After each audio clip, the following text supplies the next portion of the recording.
Now, when you look at these pieces of information, when you go for 3 days worth of data, now you see that the market stopped here yesterday or the previous day.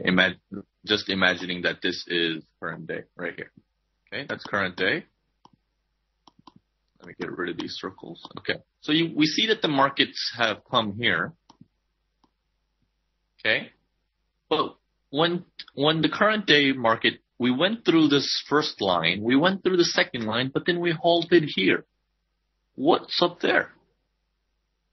You know, the average person looking at this is like, oh, well, it's a breakout. We should buy.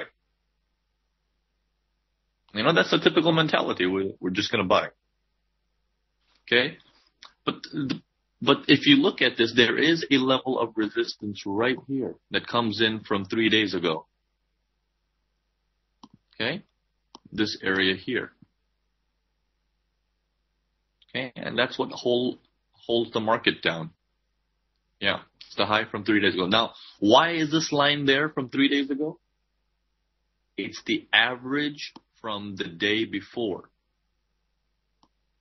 Okay, so these numbers, we don't just ignore them. You know, we want to understand them and see where they're being used and where they can be used. All right.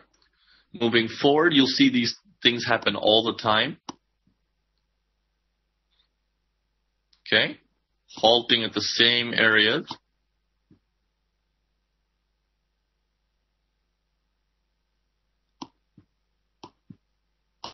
Okay, now a couple of things. You'll see many times your markets will halt and a tail will go through. Okay, usually the way I do my support and resistance is a little bit different from the conventional way. The conventional way is they use peaks and lower areas. So, for example, this will be considered a support, like that. Okay. I don't really look at that as support. I look at this whole area as support. I take it from the body and I take it all the way down. That to me is support. Okay. You can see there's no bodies coming outside this area. We have tails coming out. That's a good sign. For me, I like these tails. Okay. When I see a body coming out and tails coming out outside, I see massive buy pressure coming in. I see massive buy pressure coming in, and I'm like, that's my support right there. Okay? Same thing goes for the reverse scenario. Okay?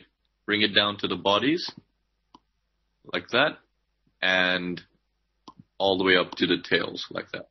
And that right there is your resistance area. Okay? And when you see here, it makes sense, right? So I use that entire range. Okay, there are several reasons for this. One, it gives me a clearer understanding of where the price may halt. And two, the price on my chart is different from the prices on your chart, and it's different from the prices on the next person's chart. Why? Because we're trading spot Forex. And in spot Forex, brokers legally do have the ability to manipulate prices to a certain extent. They're not going to shoot it up 100 pips, but they do have the ability to manipulate prices to a certain extent. This is why I don't like to go down to a smaller time frame. You go down to a smaller time frame, you are driving your car into a wall. And I don't care what the strongest scalper for spot Forex tells me. You know, you put them up in front of me, I will tell them sooner or later, I'm going to have to give you some money for food. Okay? So, when we scroll back, let's keep looking at this. So, support and resistance put together with your pivot points. Okay, your pivot points are basically your support resistance because they're just mathematically calculated. Okay? They're quite powerful. They're used every single time. Right here is used. Okay? All right, so I'm going to do a little pop quiz in a little bit so that you guys can see. Okay, this area is used from the previous low over here. This area comes in from here and the area before. So this line right here crosses that. And this line up here crosses that. So you have two levels of strong resistance. That's right above this area. Okay? All right. Okay, so I'm going to start asking you guys questions now. How did they gain by manipulating? That's a whole different topic there. I can tell you really quickly and briefly, but we won't get into it in detail because we need to stick to the topic. A lot of new brokers, also some brokers, what they do is they keep trades in-house. Okay, what does that mean? Okay, what is a broker? He connects your orders to the market. Okay? He's that person that takes it from the left side to the right side. Now, if statistically he knows 95% of the people coming to him are going to lose, he makes 3 pips of commission every time there's a transaction. How can he make more money than that? He can take a risk and match your account, and every time you make a profit, he pays out of his own pocket to you. And if you lose money, he just keeps the losses. This helps a brokerage firm grow rather quickly. Okay. All right. So that's a theoretical way of looking at it. Okay. I'm not naming any brokers. I'm not saying all brokers do this. It's just, and most small brokers go through this process before becoming big brokers. So, also, sometimes they use a percentage. Okay, like 20% of the accounts go through this, or 10% of the accounts, depending on how much capital they have to resume. Anyways, getting back to topic. Sorry.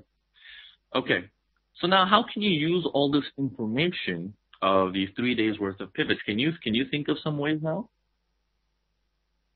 Can you guys think of some ways? Now that you have this information of the market's halting here, okay, all of you guys, 19th August, okay, this is the current day right here.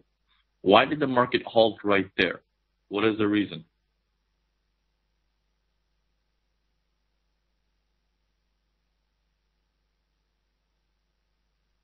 Strong support from where?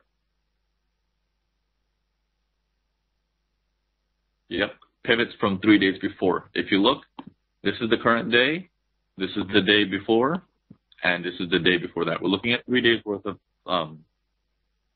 pivot lines. And we see this area right there. And this is what held the market in.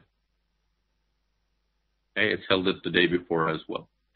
Now, if you combine this together with support and resistance techniques, I go over some support and resistance techniques in some of the older webinars and stuff like that. These things can be quite powerful. Sorry, not popular. Now, one of my favorite things to do is combine this with candlestick patterns. Now, when I say candlestick patterns, I'm not talking about the traditional doji, hammer, shooting stars and haramis and, maribuzus and all that stuff.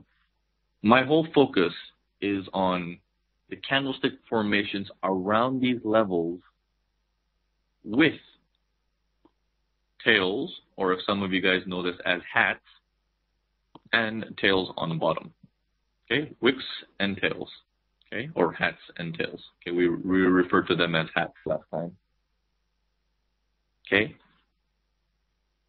Now, as the market approaches a certain area, such as this one, it comes down at full speed, and it starts giving you a large candle with a fairly decent-sized tail. That's a 25% tail right there, telling you the downward pressure is there, but it's slowing down.